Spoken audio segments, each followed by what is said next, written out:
Welcome engineer academy YouTube channel. Engineering science का gate में paper हो चुका है। पेपर कैसा हुआ, पेपर का लेवल क्या था, क्वेश्चन कैसे आए, उनको यहाँ पर लेकर हम लोग आए हैं और एक एक क्वेश्चन को डिटेल में एनालिसिस करेंगे। क्लियर है बातें? तो चलिए कंटिन्यू करते हैं।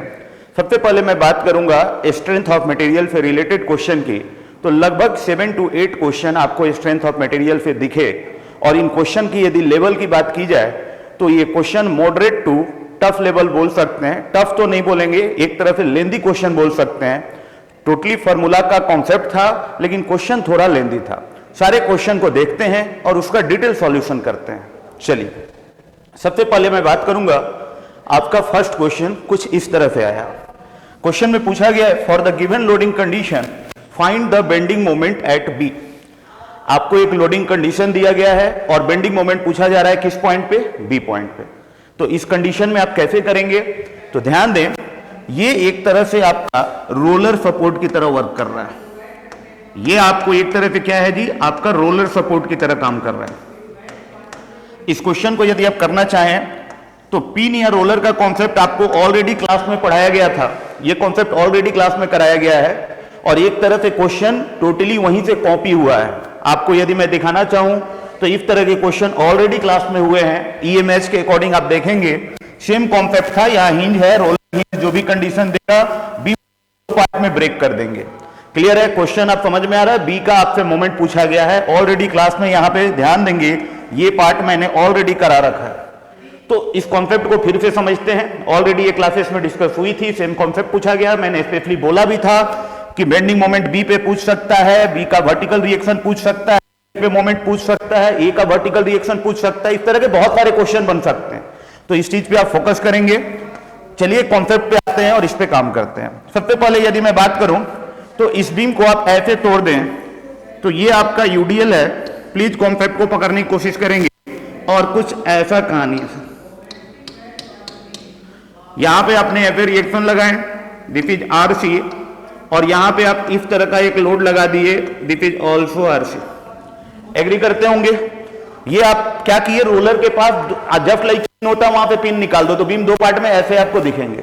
अब इस कंडीशन में आपको ये डब्ल्यू दिया हुआ है, डब्ल्यू के वैल्यूज बाद में मैं पुट कर लूंगा। लेंथ आपको दिया है और यहां पे भी आपको लेंथ दिया है। ये पॉइंट ए है, ये पॉइंट आपका सी है और ये आपका बी है।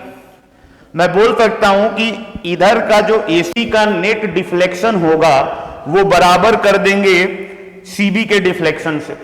तो इसी कंडीशन में मैं इजीली, ध्यान देना, मैं नेट डिफ्लेक्शन यदि मैं वाई नेट लिखना चाहता हूं किसका जी, एसी का, ये बराबर मैं कर दूंगा Y net net of this is CB. Clear है? क्योंकि जब तक आपका आरसी नहीं निकलेगा आप बी का मोमेंट नहीं निकाल सकते हैं। तो आरसी आपको निकालना ही पड़ेगा।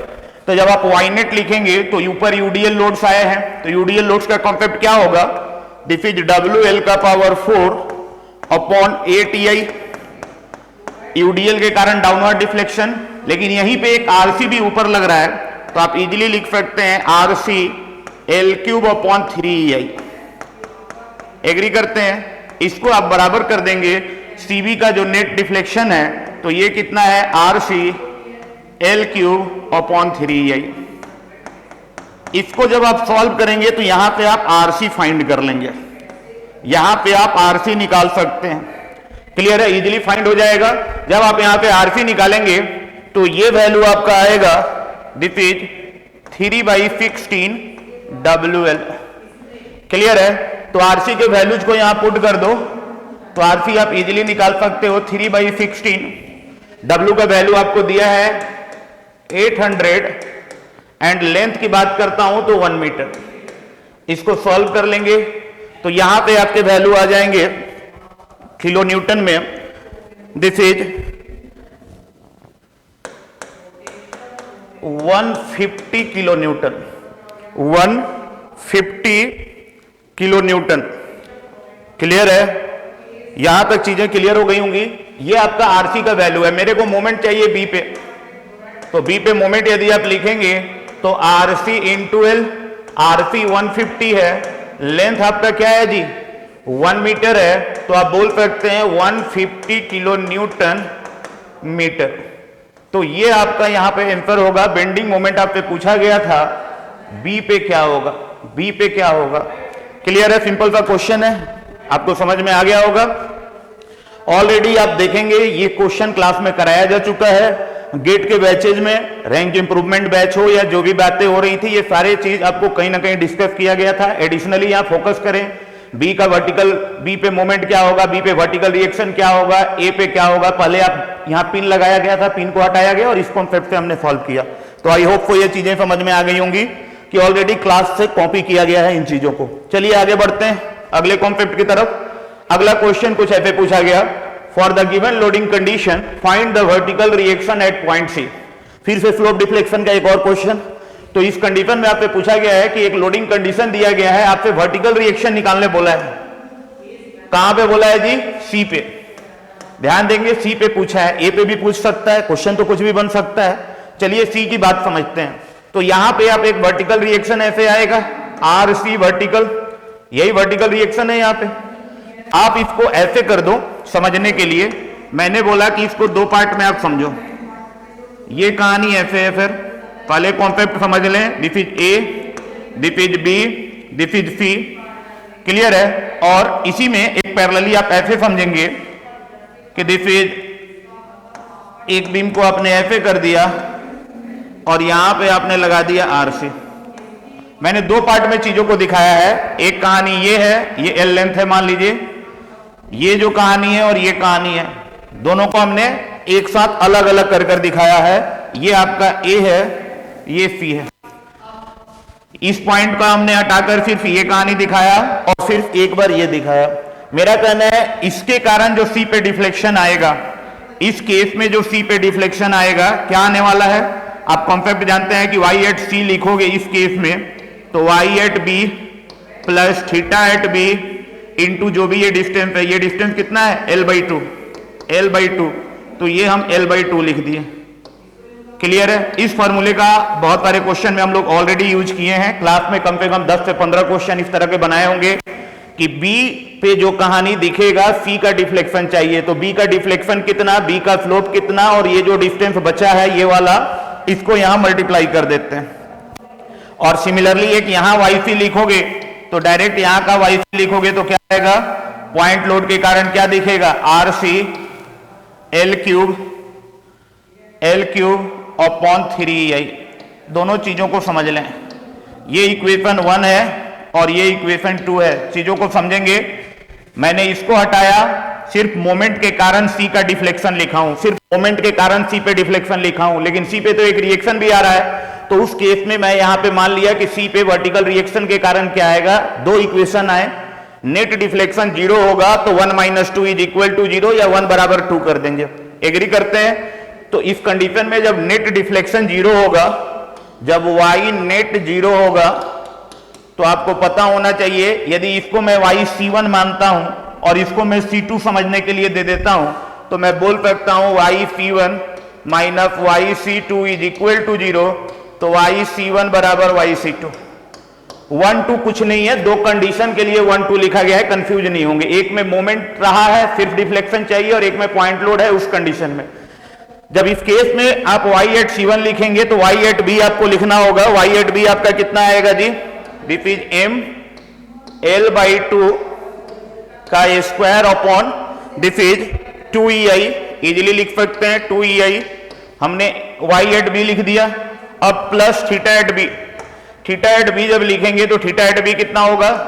m। ध्यान दीजिएगा, जल्दबाजी में आप l पुट करेंगे, लेकिन यहां लेंथ L/2 है, तो दिस इज m L/2, क्योंकि आपको पता है this is equal to E/I और बगल में लेंथ है L/2। यहां तक आप लिख दिए। इसको आप बराबर कर देंगे, इसको आप बराबर कर देंगे। प्लीज ध्यान दें, इस केस में ये आपके इक्वल हो जाएगा किसके? वाई एट C2 को। हमने वाई एट C1 लिखा, ये पूरा इस वाले फॉर्मूले के हेल्प से। अब मैं वाई एट C2 लिखूंगा, this is RC L³ upon 3EI। I hope वो चीजें समझ में आ गई होंगी। इसको सॉल्व कर लें EI आपका कॉमन है, कैंसिल हो जाएगा, लेंथ के भी एक पार्ट चले जाएंगे, तो फाइनली यहां पे आप RC निकाल लेंगे। और ये RC कितना आना चाहिए जब आप सॉल्व करेंगे, तो दिस इज 9/8 M/L।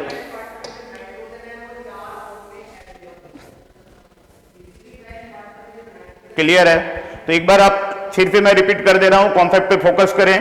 मेरा कहना है कि यहां फी पे एक डाउनवर्ड डिफ्लेक्शन आएगा M के कारण, वो आप इस कॉन्सेप्ट से निकाल रहे हो। सिमिलरली मैं बोल रहा हूं यहां एक पॉइंट लोड आएगा RC, इस पॉइंट लोड के कारण भी एक डिफ्लेक्शन आएगा।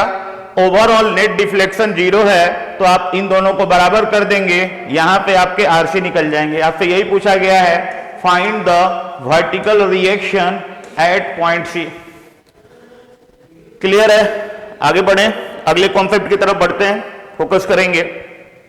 चलिए नेक्स्ट क्वेश्चन आपसे पूछा गया है कुछ ऐसे, क्वेश्चन को समझोगे। ये आपके क्वेश्चन कुछ इस तरह पे दिए हुए हैं। This is a beam of rectangular cross section. Cross section beam का क्या है जी? रेक्टेंगुलर क्रॉस सेक्शन है, जो as shown in the figure. The width is 24 mm, width है 24 mm और डेप्थ कितना है 20 mm। रेक्टेंगल का विड्थ और डेप्थ दिया है। Then find the maximum bending stress in megapascal. आपसे मैक्सिमम बेंडिंग स्ट्रेस पूछा है, मैक्सिमम बेंडिंग स्ट्रेस पूछा है। It is given that bending moment eight D is 0। ऐसा दिया हुआ है कि D पे बेंडिंग मोमेंट 0 है, D पे बेंडिंग मोमेंट 0 है। सबसे पहले मेरे को एक बात बताओ, मैक्सिमम बेंडिंग स्ट्रेस यदि लिखना होगा तो आपको पता है कि बेंडिंग फार्मूला पे M max into INA into Y max, agree करते होंगे? मेरा कहना है M max कितना, M max कितना, ये आपको पता होना चाहिए ना कि मैक्सिमम मोमेंट कितना। तो आपको एक बीम का अरेंजमेंट दिया गया है, आप यहां पे मैक्सिमम मोमेंट निकाल सकते हैं। और बेस्ट तरीका है कि जहां शियर फोर्स साइन चेंज किया होगा, मतलब 0 हुआ होगा, वहां पे आप बोल सकते हैं कि बेंडिंग मोमेंट मैक्सिमम आएगा। तो चलिए इसको सॉल्व करते हैं और सारी बातों को यहां से समझेंगे कैसे करना है, क्या कहानी है। सबसे पहले एक कंडीशन दिया है कि D पे मोमेंट 0 है। आपको एक कंडीशन मैं दे रहा हूं कि M एट D 0 है। जब आप बेंडिंग मोमेंट D पे 0 बोला है, ऐसा बोला है, तो ये डिस्टेंस जो x है आप इजीली फाइंड कर सकते हैं। सबसे पहले क्या करेंगे, इस UDL को आप कन्वर्ट कर लें पॉइंट लोड में, तो ये कितना हो जाएगा 1250 इंटू 0.4, ये UDL बन गया पॉइंट लोड में। और ये डिस्टेंस आपका कितना हो जाएगा, दिस इज 0.2 मीटर, और ये डिस्टेंस कितना हो जाएगा 0.2 मीटर। क्लियर है? तो आप एक काम करें, D पे मोमेंट लिखें, D पे इस सारे लोड का मोमेंट लिखें और उसको 0 कर दें। तो जब आप मोमेंट 0 करेंगे, तो मोमेंट मैंने 0 कर दिया, सारे लोड्स को मैं लिखता हूं। तो सबसे पहले ध्यान दें, UDL के कारण मैं मोमेंट लिखता हूं 1250 इंटू 0.4। क्लियर है? ये तो लोड हो गया। डिस्टेंस कितना, तो डिस्टेंस आप इजीली निकाल सकते हैं। ध्यान दें, ये डिस्टेंस मेरे को चाहिए, ये डिस्टेंस कितना होगा। क्लियर है बातें? तो आप इजीली यहां से वैल्यूज निकालेंगे। तो ये 0.6 एंड 0.2, दिस इज, इतने दूर का डिस्टेंस तो आपको पता है ना सर कि ये कितना होगा 0.6 होगा, क्योंकि पूरा 1 मीटर है, 0.4 दिया है तो 0.6, तो 0.6 और 0.2 कितना होगा 0.8। क्लियर है? ये आप ये तो आपका इसका मोमेंट लिख दिए। यदि नेचर वाइज लिखोगे तो ये मोमेंट क्या आने वाला है, नेचर वाइज यदि आप लिखेंगे तो आपको पता है कि ये माइनस साइन लगाएंगे। क्लियर है? हॉगिंग नेचर के कारण। सिमिलरली ये एक लोड आपको ये भी आ रहा है ऐसे, इसका मोमेंट जब मैं लिखूंगा तो this is plus 1000 into x. इनको हम 0 कर देंगे तो यहां पे हम x निकाल सकते हैं कि x का वैल्यू कितना मीटर आ रहा है, क्योंकि जब तक आप x नहीं निकालेंगे, एफएफडी ड्रॉ करने जाएंगे तो आपको एफएफडी ड्रॉ करना है तो x का आपको नॉलेज होना चाहिए। तो यहां पे इनको आप सॉल्व कर लें, इनको सॉल्व करेंगे तो this is equal to 1250.4 clear है into 0.8 and this is approx x is equal to 0.4 metre. x का वैल्यू आपका कितना आ गया 0.4 मीटर। तो चलिए अब ये डिस्टेंस पता चल गया, इसको सॉल्व कर लेंगे, कोई दिक्कत नहीं है। एम मैक्स वाले निकालते हैं, एम मैक्स निकाल लोगे सारा कहानी अपने आप होगा, क्योंकि आई एन ए आपको ही पता है BD3/12 होगा, रेक्टेंगल है तो, और वाई मैक्स का वैल्यू D/2 होगा। प्रॉब्लम एम मैक्स के साथ है, प्रॉब्लम आपको एम मैक्स के साथ है। इसको समझने के लिए अलग से एक कंडीशन लेते हैं और चीजों को फिल करते हैं। मेरा कहना है कि बीम कुछ इस तरह पे होगा, ऐसे समझ लो। इस बीम पे आपके कुछ यूडीएल आए हैं इस तरह से, ये आपका यूडीएल है W किलो न्यूटन पर मीटर, ये डिस्टेंस आपका है 0.4 मीटर। एक लोड्स आपका यहां आया हुआ है कुछ इस तरह से, ये है आपका 1000 न्यूटन। एग्री करते हैं? मान लीजिए इस पॉइंट का नाम A है, ये B है, ये आपका C है और ये D है। यदि डिस्टेंस की बात मैं करूं तो ये वैल्यू अभी आपने निकाल रखा है, दिस इज 0.4 मीटर। अभी आप यही चीज यहां फाइंड किए थे, ये डिस्टेंस आपने निकाल रखा है, दिस इज 0.4 मीटर। तो आप इजीली यहां रिप्लेस कर दें तो ये 0.4 टोटल कितना था, तो ये 0.2 हो जाएगा। आप जब यहां समेशन ऑफ Fy जीरो करेंगे, सारे फोर्सेस y डायरेक्शन में जीरो करेंगे, तो इस कंडीशन में यहां एक फोर्स आएगा इस तरफ से, और ये वैल्यू कितना आ रहा होगा, दिस इज 500 न्यूटन। अब आप देखें नेट फोर्स तो जीरो होगा, हर बॉडी इक्विलिब्रियम में रहना चाहता है, सारा फोर्सेस x में जीरो, y में जीरो, और एक पॉइंट के अबाउट मोमेंट जीरो होना। तो इस कंडीशन में ये वैल्यू आपको देखने को यहां मिलेंगे। क्लियर है? चेक भी कर ले, दिस इज ये वैल्यू कितना दिया गया है, ये वैल्यू आपको दिए गए हैं, दिस इज 1250 न्यूटन पर मीटर। तो आप चेक करेंगे तो अब इस केस में पहले डाउन अपवर्ड फोर्स कितना है 1000, डाउनवर्ड में कितना है 500, और डाउनवर्ड में कितना है 1250 इंटू 0.4, 1250 इंटू 0.4, तो ये 500 हो गया, ये 500 हो गया, तो ये नेट वैल्यू कितना आ गया, जीरो आ गया। यानी ये कंडीशन सही है, कोई दिक्कत नहीं है। अब इस कंडीशन में आपको क्या करना है, यहां आप डायग्राम ड्रॉ करेंगे। इस केस में आप एफएफडी डायग्राम ड्रॉ करेंगे ताकि पता चले कि शियर फोर्स जीरो कहां हो रहा है। आपने देखा होगा कि इस केस में डाउनवर्ड नेचर है तो निगेटिव में जाएगा, ये कितना वैल्यू जाएगा जी, -500। साइन कन्वेंशन से शियर फोर्स का साइन कन्वेंशन, सेक्शन के लेफ्ट में डाउनवर्ड तो निगेटिव, अपवर्ड तो पॉजिटिव। आगे कोई लोड नहीं है तो ये कांस्टेंट होता है। यहां एक पॉइंट लोड आया है तो ये ऊपर की तरफ जाएगा, और कितना ऊपर जाएगा सर, ये कुछ इस तरह पे ऊपर चला गया, और ये वैल्यू आप पे कितने होंगे जी, दिस इज 500। आगे कोई लोड नहीं है, ये आपका कांस्टेंट रहेगा। क्लियर है? और फिर यहां यूडीएल है तो शियर फोर्स एक ऑर्डर ज्यादा चलता है तो ये लीनियरली वेरी करके यहां जीरो हो जाएगा। तो ये एक रफ स्केच है, ए है, ये बी है, ये आपका सी है, ये डी है, ये निगेटिव है, ये पॉजिटिव है, और यहां पे जीरो हुआ है। ये डिस्टेंस कितना है 0.4 मीटर, ये डिस्टेंस कितना है 0.2 मीटर, और ये डिस्टेंस कितना है 0.4 मीटर। तो ये आपका एसएफडी होगा। और आपको पता है कि शियर फोर्स इस पॉइंट पे साइन कन्वेंशन के अकॉर्डिंग शियर फोर्स जीरो रहा है, और वहीं पे बेंडिंग मोमेंट मैक्सिमम आने के चांसेस हैं। तो हम मैक्सिमम एम लिखना चाहेंगे कि एम मैक्स कितना आ रहा है, तो आप इजीली लिख सकते हैं 500 इंटू 0.4, इजीली न्यूटन मीटर आप निकाल सकते हैं, क्योंकि शियर फोर्स जहां साइन चेंज हुआ है वहीं आपके बेंडिंग मोमेंट मैक्सिमम आएंगे, और ये वैल्यू आ रहा होगा this is 200 newton metre, 200 newton metre. तो बेंडिंग मोमेंट मैक्सिमम आपको पता चल गया। इसी को निकालना था जनरली, तो आप इजीली यहां पे बेंडिंग स्ट्रेस मैक्सिमम लिखना चाहेंगे तो एक लाइन में खत्म करते हैं कहानी। 200 न्यूटन मीटर, तो 10 to the power 3 newton mm divided by BD। B width कितना है 24, तो B हो गया।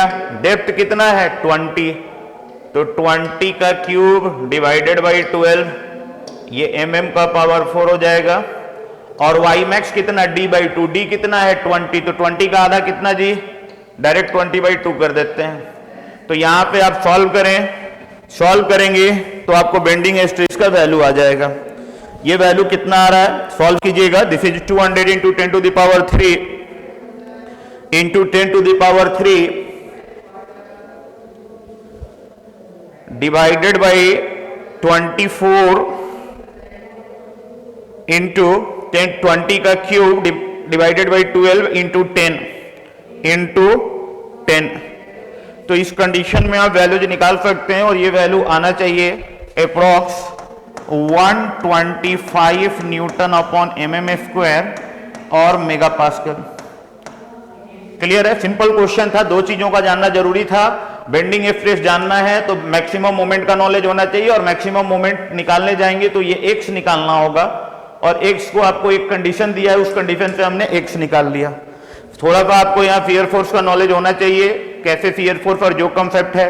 क्लियर है, इससे होगा क्या ना कि फियर फोर्स का नॉलेज होगा तो प्रत्येक सेक्शन पे आपको बेंडिंग मोमेंट निकालने की जरूरत नहीं पड़ेगी। अदरवाइज आप फियर फोर्स नहीं निकालते हैं तो प्रत्येक सेक्शन पे आपको बेंडिंग मोमेंट निकालना पड़ेगा, फिर जानना पड़ेगा कहां ज्यादा है कहां कम है। इस तरह से फियर फोर्स से डायरेक्टली आप उसी पॉइंट पे जाएंगे जहां फियर फोर्स साइन चेंज किया है, और इजीली आप उन वैल्यूज को चेक कर सकते हैं। क्लियर है बातें? चलिए कुछ और बातों को डिस्कस करते हैं। तो ये भी क्वेश्चन इजी था लेकिन थोड़ा लेंदी आप बोल सकते हो। क्वेश्चन टफ नहीं था लेकिन लेंदी जरूर था। आगे बढ़ते हैं अगले क्वेश्चन पे।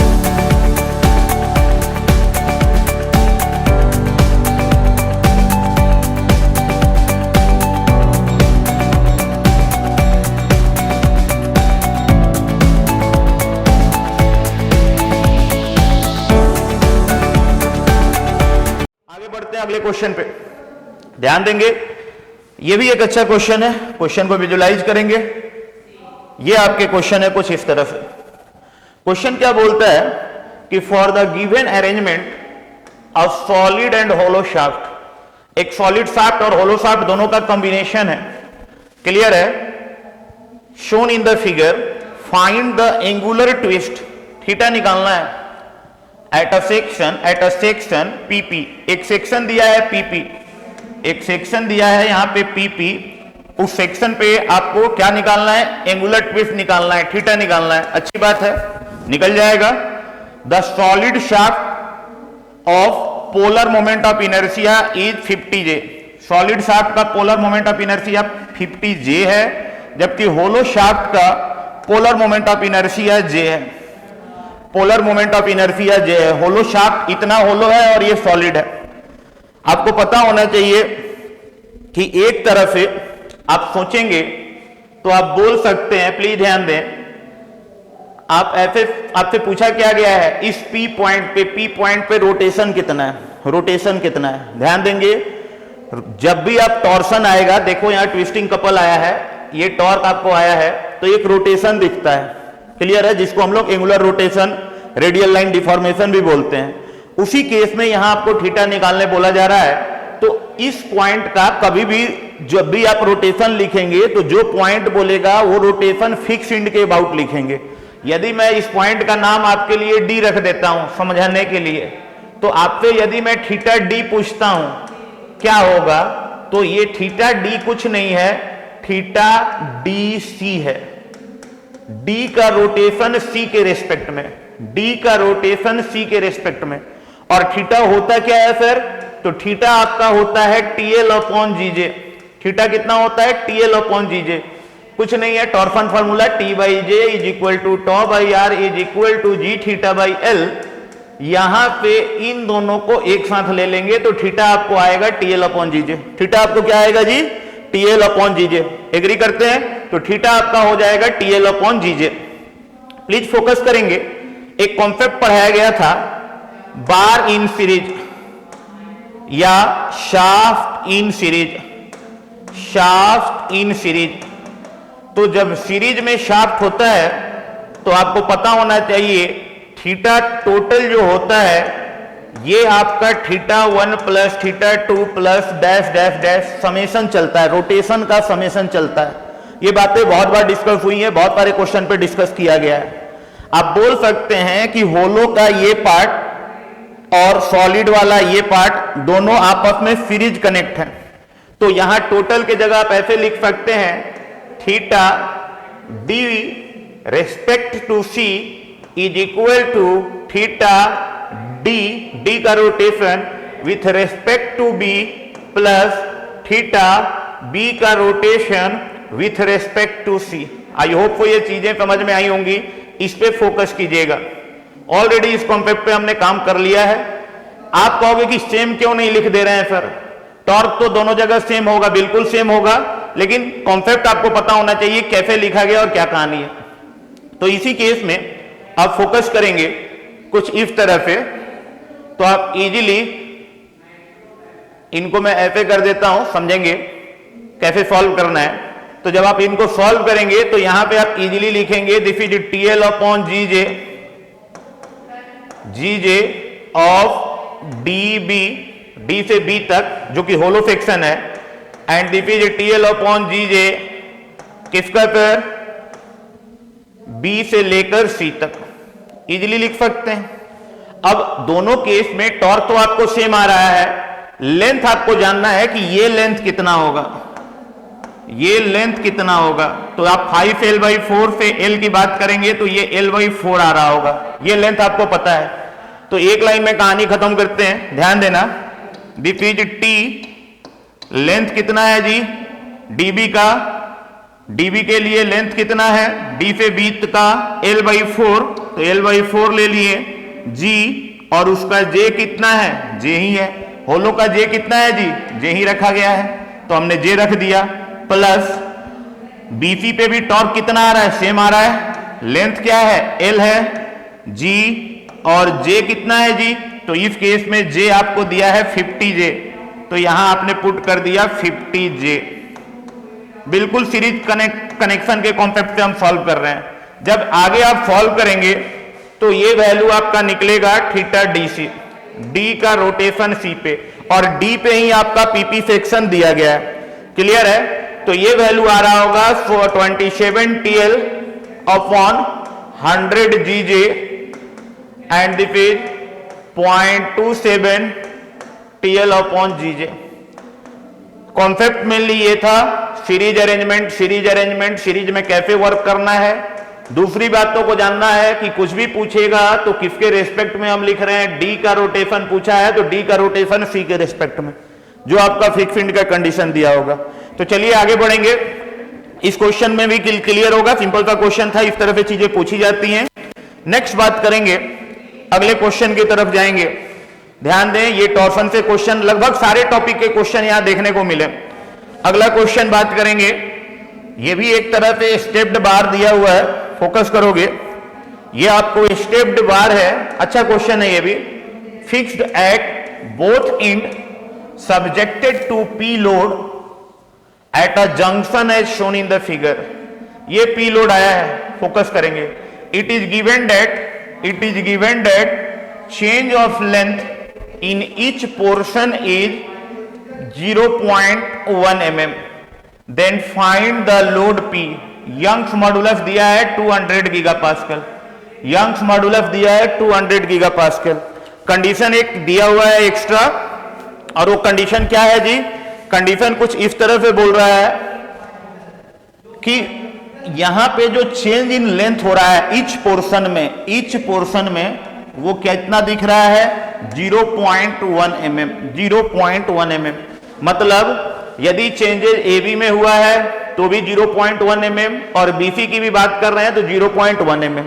लेकिन आपको यहां कॉमन सेंस लगाना है कि यदि ये चेंज एक्सटेंड हुआ होगा तो निश्चित है ये वाला पार्ट कंप्रेस हुआ होगा, यदि ये फैलेगा तो ये वाला कंप्रेस होगा, क्योंकि दोनों साइड क्या है जी, फिक्स्ड है, दोनों साइड क्या है, फिक्स्ड है। तो सबसे पहले क्वेश्चन में एक काम करते हैं, यहां रिएक्शन लगा देते हैं कुछ ऐसे, और ये रिएक्शन मैंने यहां लगा दिया RA, और यहां एक रिएक्शन हमने FA लगा दिया, दिस इज RC। ये बात एग्री करते हैं। और यहां पे आप लिख सकते हैं summation of force in x direction 0, तो यहां पे आपका कंडीशन मिलेगा RA plus RC is equal to P। एक इक्वेशन तो पता चल गया। आपके क्वेश्चन में P पूछा गया है, P यदि आपको निकालना है, आप RA RC निकाल लें तो P निकल जाएगा। तो इस तरह से यहां अप्रोच कर सकते हैं। अब यहां बहुत सारे मेथड्स हैं समझने के। एक आपका होता है फ्री बॉडी डायग्राम बना लें, दूसरा क्या होता है मेथड ऑफ सेक्शन यूज कर लें। आपको मैं AB और BC को अलग अलग कर कर सोचने के लिए मैं बोलता हूं कि यदि मैं AB के लिए सिर्फ बात करूं, AB के लिए, तो डेल्टा L AB का यदि मैं लिखता हूं तो ये डेल्टा L AB यदि ये एक्सटेंड हुआ है तो ये वैल्यू कितना दे रहा है 0.1 mm। एग्री करते हैं। और ये एक्सियल लोड है, तो एक्सियल लोड है तो आप इजीली लिख सकते हैं दिस इज, यहां सेक्शन पे लोड देख लें कि कितना आ रहा है, तो सेक्शन पे लोड कितना आ रहा है RA, तो यहां आप RA, इसकी लंबाई कितनी है L, ध्यान देंगे RA L WL upon AE is equal to 0.1 mm। आप यहां पे सॉल्व करेंगे, RA आपको निकालना है, तो RA लेंथ कितना है 1 मीटर, तो ये हो गया mm में। ध्यान देंगे एरिया कितना दिया है, दिस इज 200 mm स्क्वायर। और यदि यंग्स मॉडुलस की मैं बात करूं तो मेगा पास्कल में 200 into 10 to the power 3 mega pascal. ये किसके बराबर है जी 0.1 mm के बराबर है। तो यहां पे आप RA निकाल सकते हैं, यहां पे आप RA निकाल सकते हैं। फाइंड करें RA का वैल्यू कितना आ रहा है, यहां पे आप RA निकाल सकते हैं। क्लियर है, इसको आप फाइंड करेंगे तो ये वैल्यू आ रहा है 0.1 into 200 into 200 into 10 to the power 3, this is divided by 1000। ये वैल्यू आ रहा होगा this is 4000 newton, 4000 newton. Agree करते हैं, ये चीज कैसे लिखा गया, एग्री कर रहे हैं। इसी केस में ध्यान देना, इसी केस में कुछ ऐसे समझेंगे। सिमिलरली मैंने क्या किया कि डेल्टा चेंज इन लेंथ आपको BC का भी पता होना चाहिए, और निश्चित है जब ये फैला होगा तो BC में ये क्या हुआ होगा -0.1 mm, क्योंकि ईच पोर्शन की बात कर रहा है ना, ईच पोर्शन में 0.1 mm है, तो एक में टेंशन तो दूसरे में कंप्रेशन, क्योंकि दोनों साइड से ये क्या है फिक्स है। तो इस कंडीशन में डेल्टा L BC लिखोगे तो BC पे क्या लोड आ रहा है, एक सेक्शन ले लो, सेक्शन का लेफ्ट देखो या राइट देखो, मैं इसी को देख लिया, तो कंप्रेसिव नेचर का है RC length area into E is -0.1 mm। तो यहां पे आप RC माइनस माइनस मैनेज कर दे रहे हैं। L का वैल्यू 1000 है, एरिया कितना दे रहा है 100, एंड यंग्स मॉडुलस कितना है जी 200 into 10 to the power 3, this is equal to 0.1 mm। यहां पे RC निकाल लेते हैं, यहां पे RC निकल जाएगा।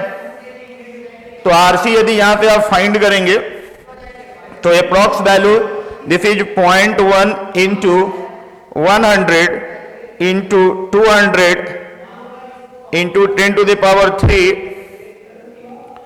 Divided by 1000, this is 2000 Newton.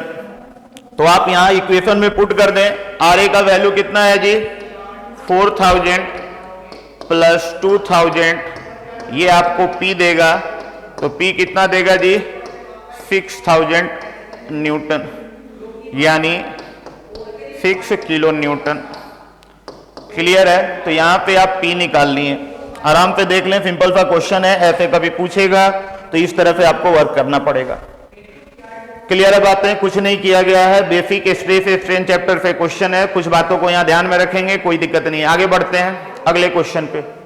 एक और क्वेश्चन वहीं से देखने को मिल रहा है, इस केस में क्या बोला गया है, for the given loading condition of same material, material same है and uniform cross sectional area, area भी आपका सेम है, find the ratio of change in length, change in length AC का, चेंज इन लेंथ एसी में कितना है, AC में कितना है और बीसी में कितना है, ए सी, ए पॉइंट ये है, सी पॉइंट ये है, एसी, और सिंपल वे में बोला गया है कितना जी, बीसी, एक बी पॉइंट दिया हुआ है बीसी। लेंथ की बात करते हैं तो एल एल एल एंड 12, ये कंडीशन दिया हुआ है। सिंपल सा क्वेश्चन है, बता कैसे करेंगे। ओके, आपसे एसी और इनके चेंज इन लेंथ की बात करेंगे। आपको एक कॉन्सेप्ट पढ़ाया गया होगा, याद होगा, बार इन सीरीज। देख लीजिए, शाफ्ट इन सीरीज से भी क्वेश्चन आया है, और नेक्स्ट मैं बात कर रहा हूं बार इन सीरीज। जब भी कोई बार सीरीज में होगा तो चेंज इन लेंथ का क्या चलता है, समेशन चलता है। जैसे वहां एंगुलर रोटेशन की बातें हो रही थी, इस तरह से ये समेशन चलेगा। मैं बोल सकता हूं एडी का बार डीबी हो चाहे बीसी हो, आपस में सारा क्या है जी, आपस में वो क्या है, एक तरफ से वो सीरीज कनेक्शन में है। कैसे है सर, सीरीज कनेक्शन में है। यहां ये पी लोड है तो यहां रिएक्शन आप ऐसे लगा सकते हैं, प्लीज फोकस करेंगे। इस केस में यहां पे एक आरसी आप लगा देंगे जो कि पी के बराबर होगा, सो डैट कि ये इक्विलिब्रियम में आ जाए। करना कुछ नहीं है, आपको एसी लिखना है। तो चेंज इन लेंथ एसी जब लिखेंगे तो कोई दिक्कत नहीं है, आप इजीली लिख सकते हैं change in length AD plus change in length DC. A से डी में कितना चेंज हुआ और डी से सी में कितना चेंज हुआ, सीरीज कनेक्शन के कारण हमने इसको ऐड कर दिया। तो यहां पे हो गया W L upon A, axial load का फॉर्मूला है A D plus W L upon A, क्या लिखेंगे फिर, डीसी। तो यहां पे चीजों को आप फाइंड कर सकते हैं। एडी पे लोड कितना, तो जब आप सेक्शन लेंगे, एडी का लोड जानने के लिए सेक्शन लोगे। मान लो ये सेक्शन 1-1 मैंने लिया, तो 1-1 सेक्शन के लेफ्ट में यदि लोड देखते हो तो माइनस पी और प्लस पी। मान लीजिए हम लोड लिखना चाहते हैं, कॉन्सेप्ट को समझेंगे, तो इस केस में लेफ्ट हैंड साइड लिखो या राइट हैंड साइड लिखो, वैल्यू सेम आएगा।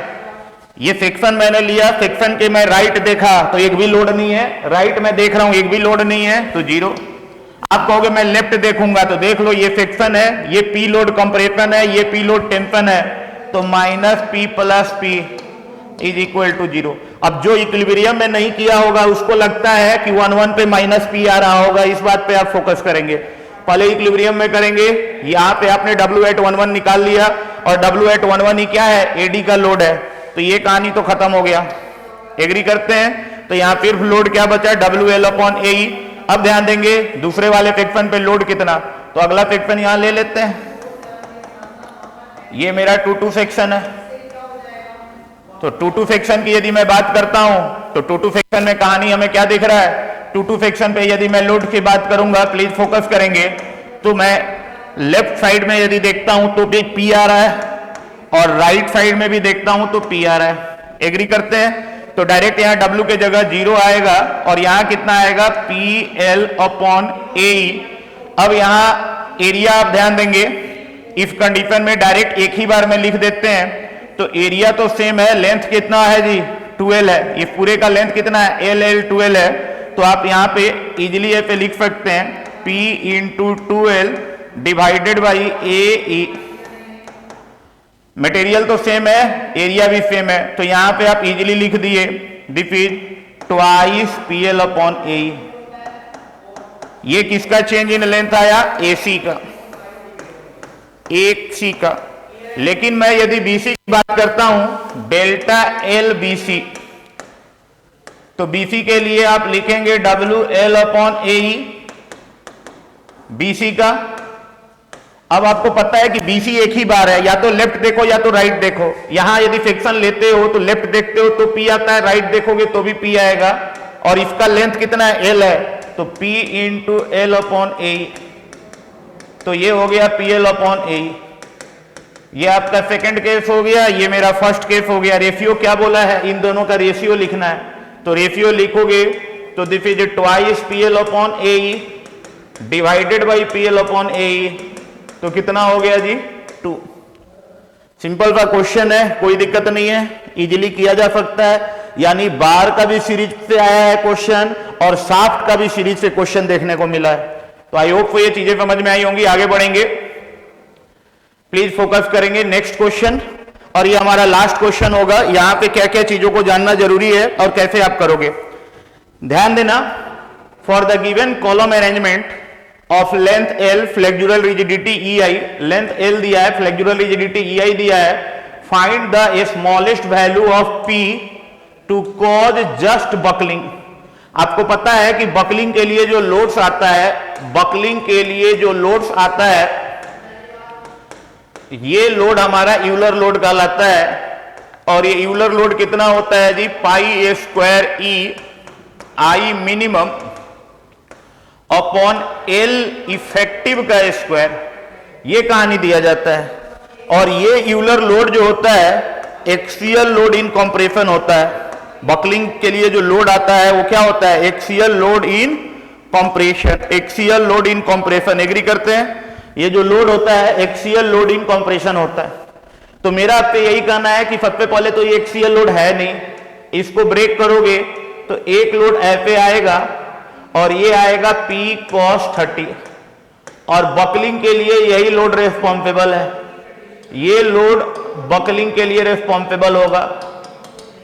बकलिंग के लिए एक्सियल लोड चाहिए, एक्सियल लोड चाहिए कंप्रेशन में, और वो चीज आपको यहां मिल गया है। तो पहले तो ये बात आपको समझना है कि ये P cos 30 होगा। अब आपको पता है कि ये तो हिंज है, और ऐसे यदि ये डबल रोलर है, ये आपका डबल रोलर है, तो ध्यान देंगे डबल रोलर के केस में रोटेशन परमिट नहीं होता है। डबल रोलर के केस में रोटेशन नहीं परमिट होगा, रोटेशन जो होगा वो नॉट अलाउड। तो रोटेशन यदि अलाउड नहीं होगा तो ये फिक्स की तरह ट्रीट करोगे। तो यदि ये डबल रोलर है, क्लियर है, तो डबल रोलर है तो ये फिक्स्ड की तरह ट्रीट होगा। तो कंडीशन मेरा बन जाएगा फिक्स्ड एंड हिंज कंडीशन, और फिक्स्ड और हिंज कंडीशन के लिए L इफेक्टिव क्या होता है जी, L/√2, क्लियर है। फिक्स्ड और हिंज के लिए ध्यान देंगे, बहुत लोग इसको हिंज समझेंगे कि दोनों फाइंड हिंज है तो L इफेक्टिव L ले लेंगे, लेकिन सिंपल रोलर होता तो लेते। डबल रोलर रोटेशन परमिट नहीं करता है। जस्ट लाइक आप शटर देख लेंगे, विंडो का स्लाइडर देख लेंगे, वहां रोटेशन संभव नहीं होता है। तो रोटेशन संभव नहीं है तो वो फिक्स्ड की तरह आपको ट्रीट करना चाहिए। तो इस कंडीशन में इस वैल्यूज को हम लिखते हैं यहां, तो इस फॉर्मूले को लिखेंगे तो P के जगह लिखेंगे P cos 30, this is pi A square E I minimum upon L effective. L effective की जगह कितना जी, L/√2 का स्क्वायर। दो चीजों को समझना था, पहले तो यहाँ P cos 30 चाहिए, उस पर आपका फोकस होना चाहिए। जब इसको आप सॉल्व करेंगे तो √3P/2, एंड यहां वैल्यू क्या आ जाएगा, this is pi A square E I minimum, minimum moment of inertia, और ये हो गया L²/2। तो यहां पे आप इजीली इसको इस साइड भेज देंगे और इसको आप सॉल्व कर सकते हैं। सिंपल चीजें हैं, आप इधर भेज दें, यहां पे आप चाहें तो this is P is equal to, ये 2 ऊपर चला जाएगा और ये 2 इधर चला जाएगा, तो this is 4/√3 pi A square E I minimum upon L square. Clear है बातें? तो ये आपको इस तरह पे कॉन्सेप्ट पे काम करना होगा। क्लियर है? तो प्लीज ध्यान देंगे, ये हमारे क्वेश्चन थे जो स्ट्रेंथ ऑफ मटेरियल से आया गया है। इस डाटा के अकॉर्डिंग ये सॉल्यूशन दिया गया होगा। कहीं ना कहीं यदि डाटा चेंज करेगा तो आंसर वेरी कर सकता है, लेकिन कॉन्सेप्ट आपको पता होना चाहिए, कॉन्सेप्ट यही है और इसी तरह से क्वेश्चन बनेंगे। क्लियर है? तो चलिए, आपको आई होप सो ये सारी बातें समझ में आया होगा। चलिए, थैंक यू वेरी मच। अगले टॉपिक भी आपको इसी तरह से डिस्कस करते हुए मिलेगा। चलिए, थैंक यू।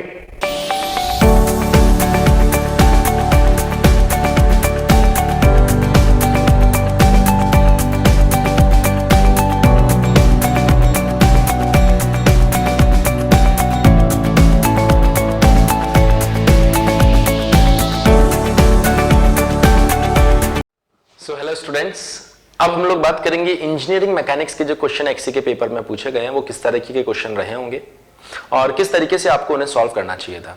सो अगर मैं बात करूं, जो फर्स्ट क्वेश्चन स्टूडेंट्स ने हमें बताया उसके हिसाब से एक रॉड हमें दी गई थी जो यहाँ पर पिन की गई है। बोला गया था जब आप इस स्ट्रिंग को यहाँ से कट करेंगे, जैसे आप इस स्ट्रिंग को यहाँ से कट करेंगे, ऐसे में जो रिएक्शन आएगा पॉइंट ए के ऊपर वो कितना होने वाला है।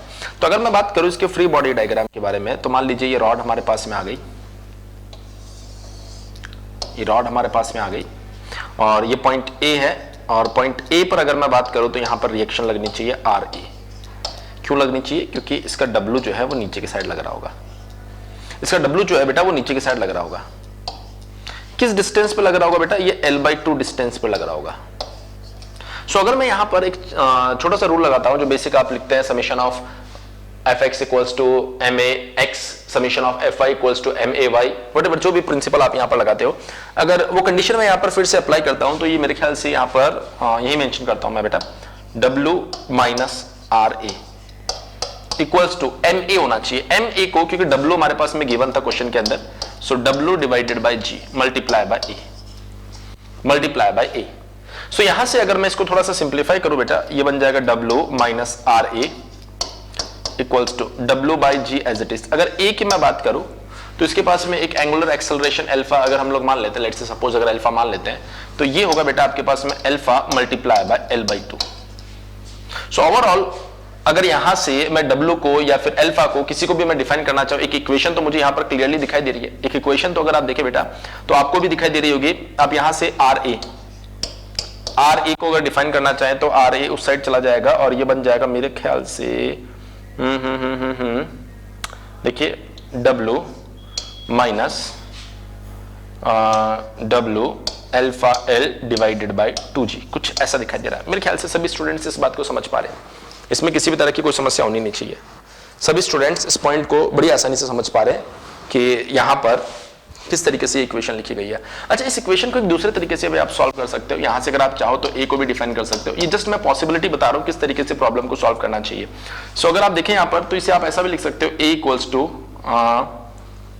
जी बाई डब्ल्यू और ये बन गया आपके पास में w minus R A, equation number 1। आप चाहे तो इसको इस फॉर्म में भी लिख सकते हैं और आप चाहे तो इसको आर ए के फॉर्म में भी लिख सकते हैं। जब आप आर ए के फॉर्म में इसे लिखेंगे उसके बाद में w आपके पास में अवेलेबल है, अल्फा आपके पास में अवेलेबल है, तो अल्फा के लिए एक रिजल्ट आप यहां पर डिराइव कर सकते हैं और मेरे ख्याल से वो उल्टा आपके लिए ज्यादा मुश्किल हो जाएगा, तो मेरे ख्याल से वो बेहतर इक्वेशन रहेगी। सो आपने फर्स्ट इक्वेशन जो लिखी है उसमें किसी को कोई समस्या होनी नहीं चाहिए। So w minus R A equals to w by g multiply by A और यहां से आपने डिफाइन कर दिया a को। जैसे आप यहां पर a को डिफाइन करेंगे, अब देखिए यहां से एक इक्वेशन हम लोग फाइंड कर सकते हैं। इक्वेशन क्या होगी?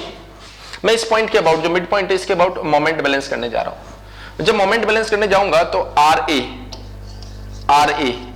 मल्टीप्लाई बाय यहां पर आने वाला है L/2 और कोई भी फोर्स ऐसा नहीं है जो यहां पर मोमेंट डेवलप करेगा। सो इक्वल्स टू में आई अल्फा। अगर मैं बात करूं आर ए तो वो एज इट इज रहेगा बेटा, L/2 एज इट इज रहेगा इक्वल्स टू आई क्या बन जाएगा आपके पास में ml स्क्वायर बाई 12। अल्फा की अगर मैं बात करूं तो a अभी आपने लिखा था a equals to alpha multiply by L/2। So alpha को अगर आप लिखना चाहे तो यहां से आप लिख सकते हैं alpha equals to 2a divide by l।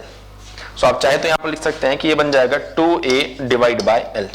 सो ये l इधर जाएगा और l स्क्वायर बन जाएगा, तो आप लिख सकते हैं इसे ra मल्टीप्लाई बाय, देखिए ये जैसे इधर जाएगा ये बन जाएगा बेटा आपके पास में l स्क्वायर। ये देखिए ये आ गया आपके पास में 6 और ये आ गया आपके पास में 3। सो ये बन गया ra multiply by l square equals to ml square divide by 6 divide by 3 और यहां पर आ गया आपके पास में a। तो इस एल स्क्वायर से ये एल स्क्वायर कैंसिल आउट हो गया, इस एल स्क्वायर से ये एल स्क्वायर आपका कैंसिल आउट हो गया। आप चाहे तो इसको डब्ल्यू के फॉर्म में पुट कर सकते हैं क्योंकि ऑप्शंस जो है वो डब्ल्यू के फॉर्म में आपको दिए गए हैं। So R A equals to W A divide by 3g। A को आपने यहां से सिंप्लीफाई कर दिया, so R A equals to W divide by 3g और स्मॉल a जो है वो बन जाएगा आपके पास में g by W minus R A. So W से W कैंसिल आउट हो गया, G से G कैंसिल आउट हो गया, तो ये बन गया आपके पास में 3RA equals to W minus RA।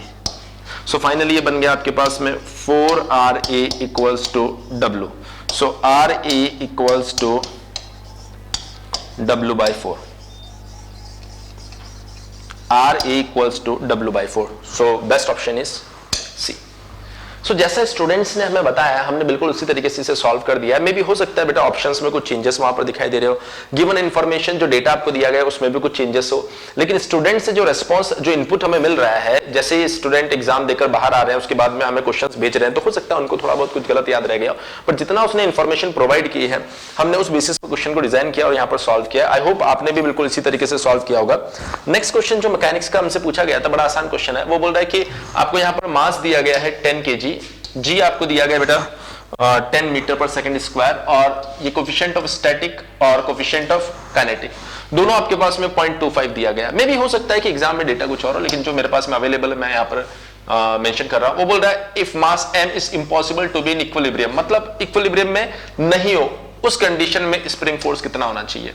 देखिए बड़ा आसान है, आपको क्या करना चाहिए था, वहां पर इसका फ्री बॉडी डायग्राम बनाना चाहिए था। जब आप इसका free body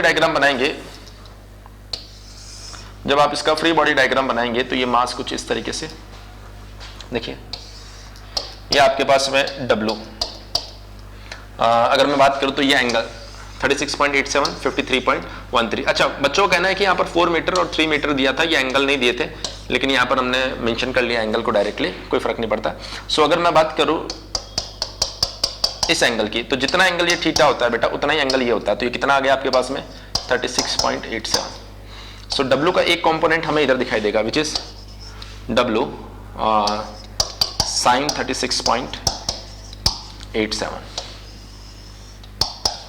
W cos 36.87, W sin 36.87, W cos 36.87। Body जो है इस साइन कंपोनेंट की वजह से नीचे आना चाहेगी। जब ये नीचे आना चाहेगी तो पीछे की साइड फ्रिक्शन लगेगा Fs। ये क्या होने वाला बेटा, म्यू n।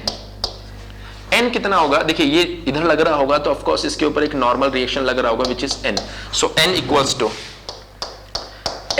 टू कितना आ रहा है आपके पास में W cos 36.87, W cos 36.87। अगर W cos 36.87 आ रहा है तो Fs equals to 0.25 multiply by W cos 36.87। Now the next point is कि यहां पर एक स्प्रिंग फोर्स Fs भी लग रहा होगा। ये स्मॉल Fs है, ये कैपिटल Fs है, आप चाहें तो इसको SF लिख दीजिए, स्प्रिंग फोर्स। सो अगर मैं यहां पर इक्विलिब्रियम कंडीशन लिखना चाहूं बेटा, तो इक्विलिब्रियम कंडीशन क्या बनने वाली है, W sin 36.87 equals to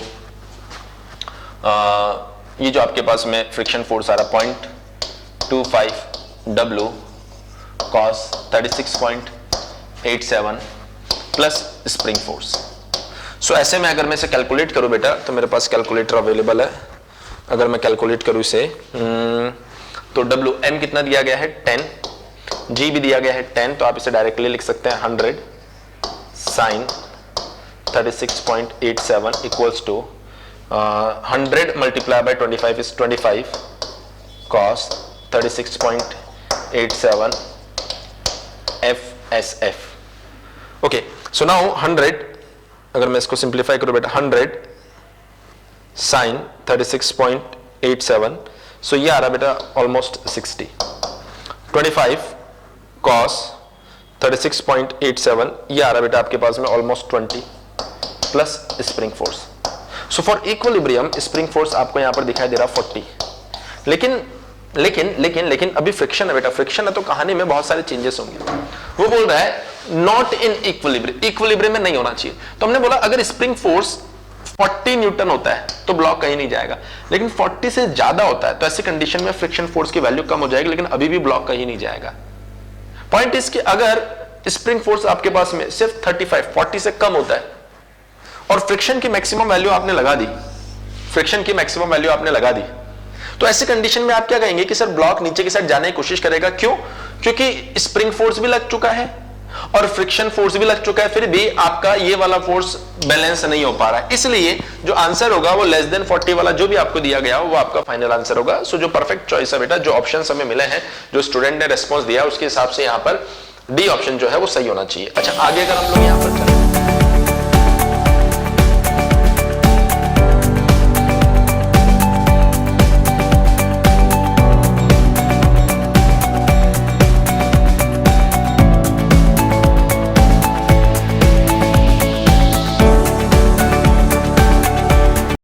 next question हमसे पूछा गया है वो ट्रस्ट से क्वेश्चन हमसे पूछा गया। अगर हम लोग बात करें इस क्वेश्चन की, तो इस क्वेश्चन के अंदर यहां पर बोला गया है कि एक फोर्स F लग रहा है और साथ में आपको दिया है AB equals to BD equals to ED equals to CD, मतलब AB equals to BD equals to ED equals to CD, ये आपको दिया गया है। अच्छा, ऐसे में आपको कुछ स्टेटमेंट्स दिए गए हैं और पूछा जा रहा है कि कौन से स्टेटमेंट सही है। अगर मैं थोड़ा सा क्वेश्चन को बड़ा कर देता हूं आप लोगों के लिए, जस्ट अ सेकेंड, थोड़ा सा जूम कर देता हूं क्वेश्चन को जिससे आपको दिखाई दे।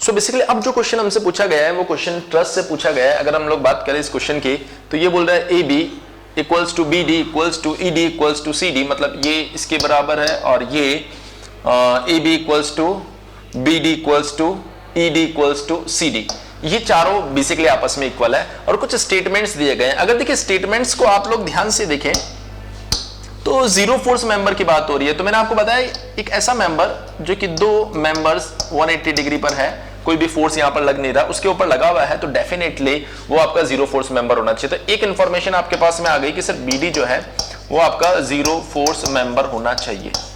मतलब मैंने आपको बताया ना कि यार देखो कुछ इस तरीके का अगर दो मेंबर है उसके ऊपर एक फोर्स, एक मेंबर अगर ऐसे लगा हुआ हो या फिर ऐसे लगा हुआ हो, ये जीरो फोर्स मेंबर होते हैं।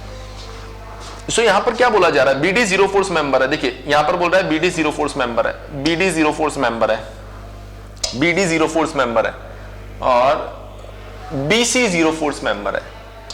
सो पहली चीज तो ये वाला स्टेटमेंट तो सही होना चाहिए, BD जीरो फोर्स मेंबर होना ही चाहिए।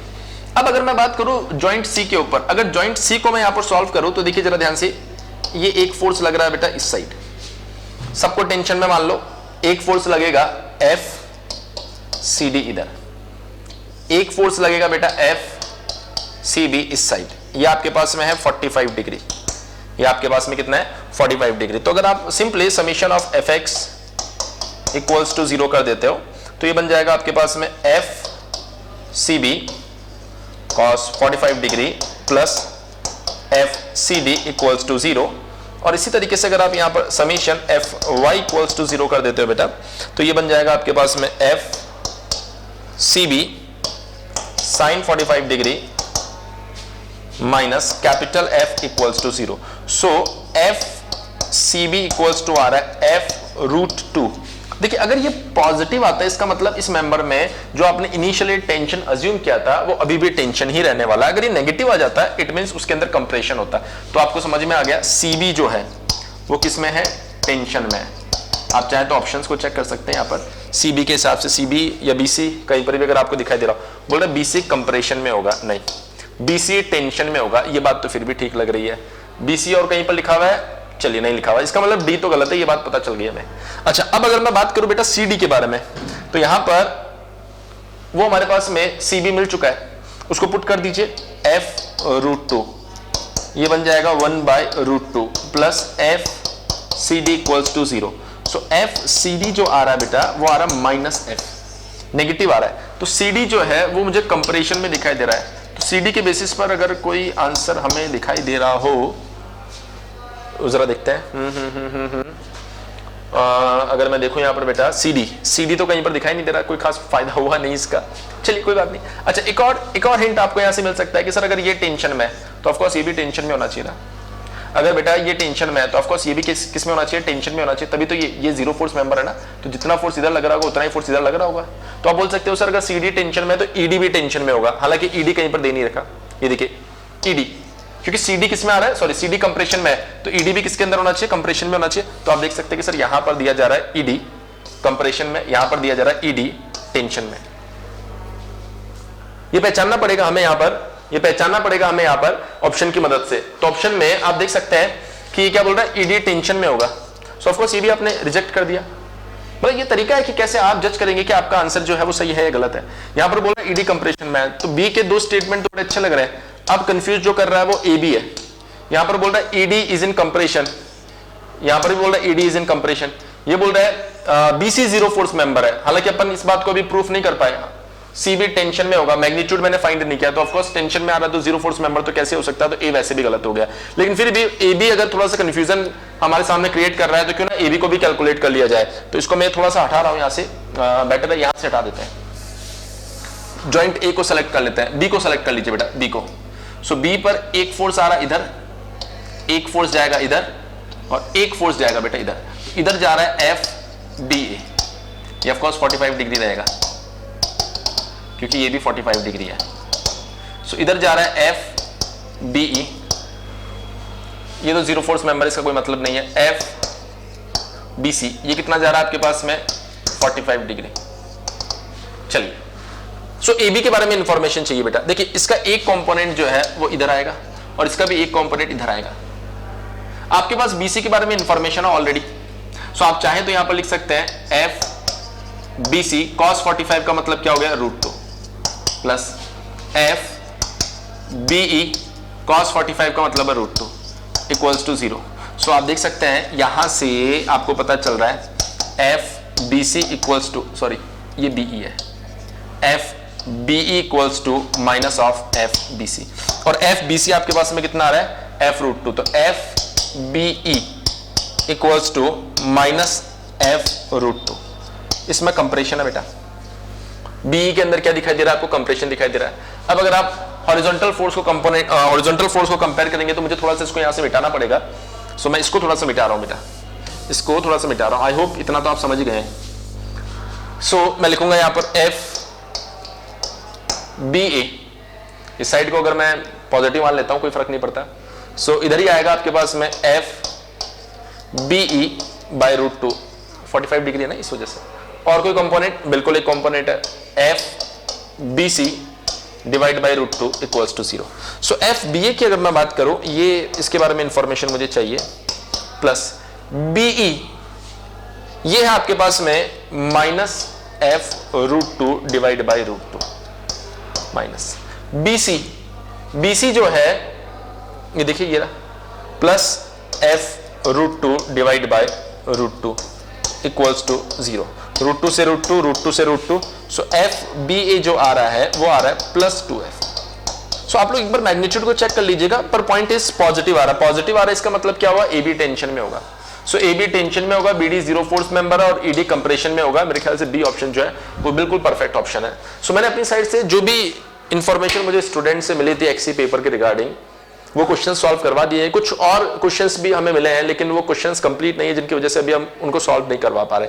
तो जैसे ही हमारे पास कंप्लीट क्वेश्चन कलेक्ट होंगे, हम लोग वो बाकी सारे क्वेश्चंस भी यहाँ पर डिस्कस करने वाले हैं। सो बने रहिए इंजीनियर्स एकेडमी के साथ में। इस तरह के और भी जितने भी पेपर्स हैं वो सारे के सारे इंजीनियर्स एकेडमी यूट्यूब चैनल के ऊपर आपको देखने को मिल रहे होंगे। सो गेट 2022 के किसी भी पेपर के सॉल्यूशन के लिए आप जरूर जाइए इंजीनियर्स एकेडमी के चैनल के ऊपर, उसके ऊपर देखिए, आपको सारे के सारे सॉल्यूशन मिलने वाले हैं। So thank you very much.